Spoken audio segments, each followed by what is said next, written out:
உங்களோட பொங்கல் ட்ரெஸ் காட்டுங்க. நல்லா இருக்குங்களே, நல்ல ட்ரெடிஷ்னலான ட்ரெஸ் எடுத்திருக்காங்க. சூப்பர். ஓ இது டாப்பு ஓகேங்க. இது வந்து frock. Super super nice dress. ஓ இதில் ஒரு கம்பல் கூட வருதுங்க பாருங்க. ஓ டேக் மாதிரி இந்த சட்டையில் போடுறதுங்களா? சரிங்க சரிங்க, நல்லா இருக்கு பாருங்க.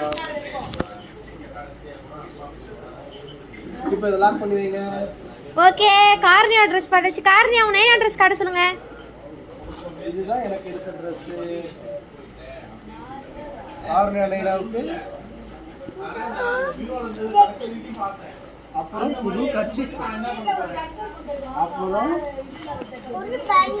புது பனியன். இந்த 4 பனியனுக்கு 4 ஜட்டி எடுத்தாங்க. அதில் வந்து பேக்கெட் இல்லாத ஜட்டி எடுத்துகிட்டு வந்துட்டாங்க. அதனால் திருப்பி வந்து பேக்கெட் வச்ச ஜட்டி எடுத்துகிட்டு வந்து போய் மாற்றிட்டு வந்தோம். இதுதான் என்னுடைய பொங்கலுக்கான ட்ரெஸ். ஏன்னா ஃபேமிலி மேனாக இருக்கிறவங்க எல்லாருக்குமே கடைசியில் மிஞ்சிறது இந்த பனியன் ஜட்டி தான். மக்களே பார்த்துக்கோங்க மக்களே.